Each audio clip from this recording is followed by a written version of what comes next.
I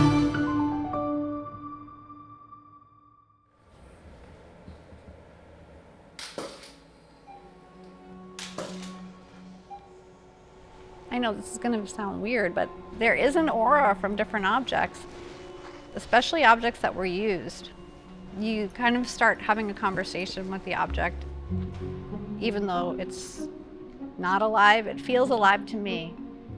Maybe I'm a little woo-woo, but that's why I'm interested. That's why I go closer. That's why I want to learn more. And I know there's people like me out there that want to know more. When you look at his objects, like nothing makes sense in them. And then when they're together, the whole thing makes sense. But like, it's just like all this. I'll think about each object individually on my set. It's not a factory type mentality with these objects because they're all so different. Wow, it's pretty. I'm kind of coaxing the aura and life out of the object, out of the person who made the object. It's not about me. I'm not putting myself into the object. I'm just channeling the object. That's how I see my role here at the Met.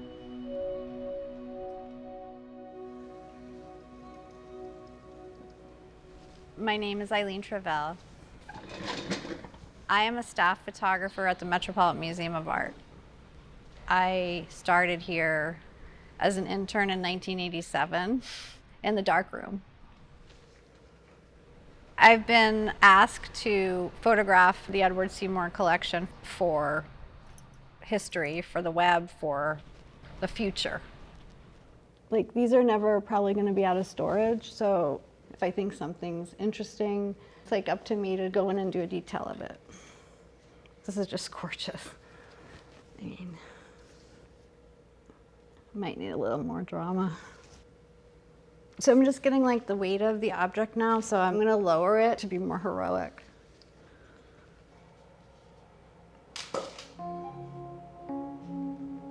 Okay, so that changes it.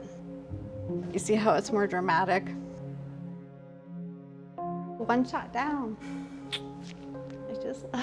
I love them. Every day I learn. Every day I'm inspired. Okay.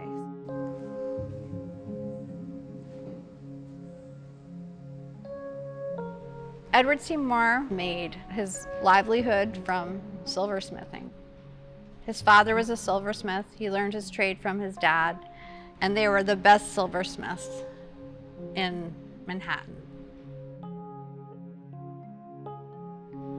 Then Tiffany took them on into their corporation. At Tiffany, he had a team of people, of men, of course. They were artisans, craftsmen. He was designing and teaching how to design and silversmith. Edward Seymour amassed a collection of 2,000 objects to learn himself from, but then also to teach in his studio. Objects from all over the world, enameling, metalwork, glass, Japanese baskets, Islamic candlesticks. What we think as separate things, I don't think he was thinking of as separate. I think he was thinking of his medium as a silversmith, but he was also interested in the stories on the objects, the detail of the animals, the design of the elements that went into these objects. The shapes, like the shapes are so important to him.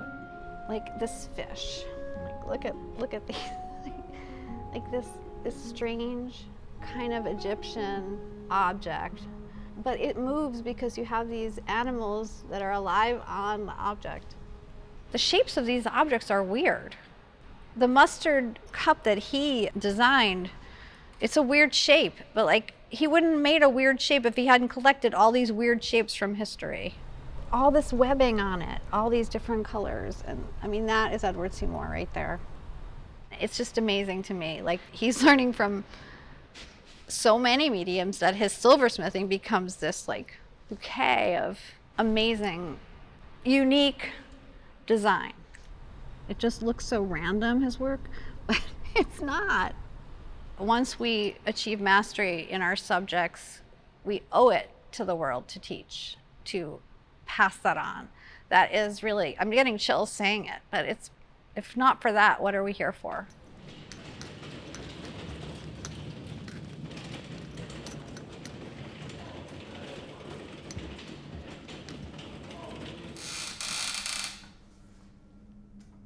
It seems so unlikely that somebody who's making silver wants to collect textile and baskets, but he's drawing ideas from all of these materials, and they in fact have different kinds of texture patterns in the silver inspired by things like this.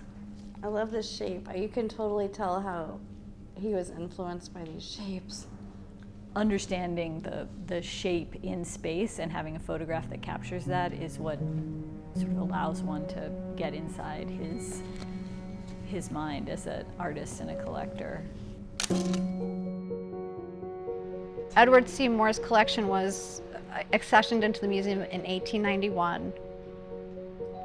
I believe it was Edward C. Moore's wish for his collection to be here, so people could see it and have access to it and learn from it. The Met was a place where artists could come to learn, and he believed in that.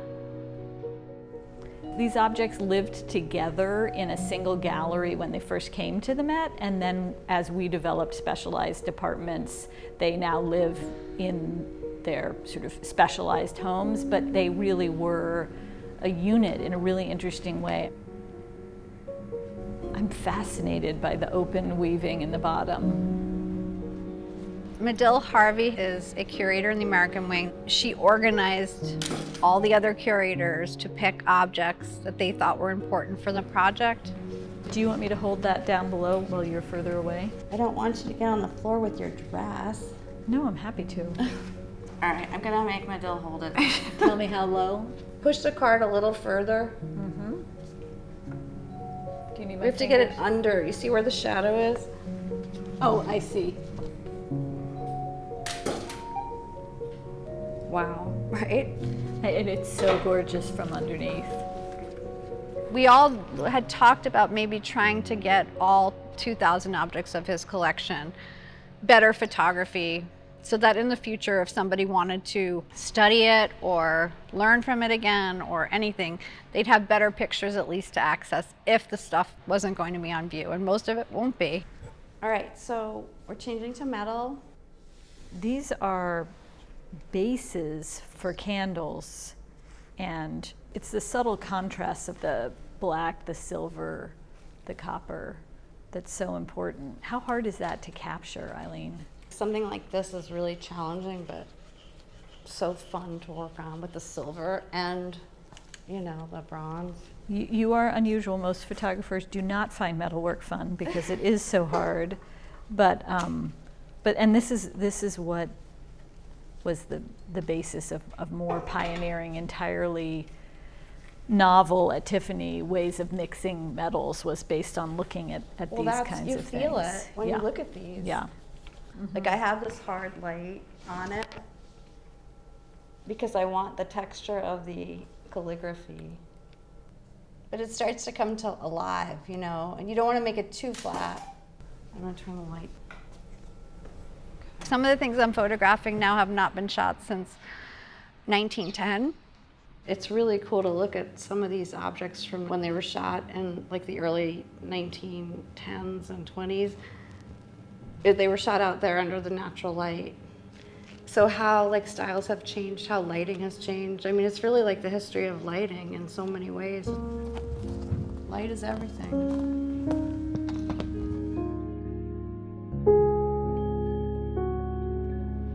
I became obsessed with Edward C. Moore.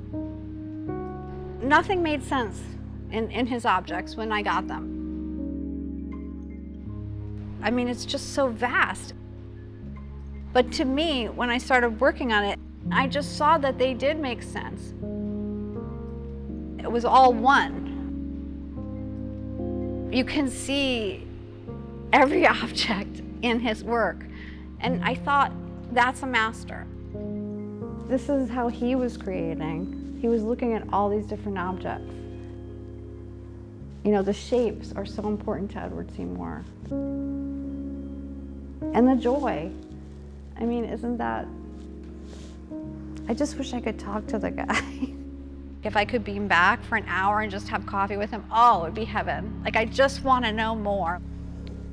I would imagine, Eileen, it's not very often that you're photographing this many different media in a single shot. No, almost never, really. Yeah.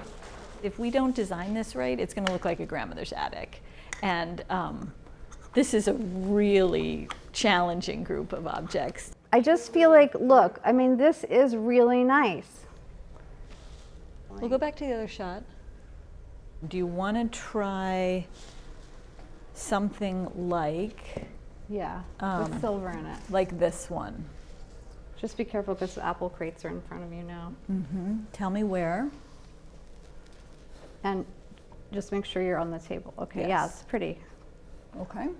Ooh, I like that. Eileen really was the mastermind behind getting more of the collection photographed, because in order to think about how Edward Moore thought and his sort of his eye and his interests, it's really hard when you're talking about 2,000 objects, which are the rough number that came to the Met. You can't sort of comprehend all of them by flipping one by one. So by doing something as complicated as a group shot like this, you understand the object in a totally new way. He was so inspired by all these little details in his brain, and this kind of makes you feel like he's in the room.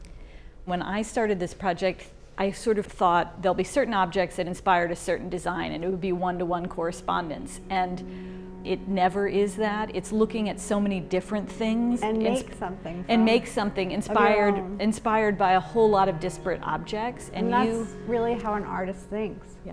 A lot of these things are superstars in our collection, and they live in the galleries, and a lot of them will live their entire life probably in storage. And so the act of photographing them is documenting them and preserving them. What if I move the bulbous one a little bit more to the right? Fine.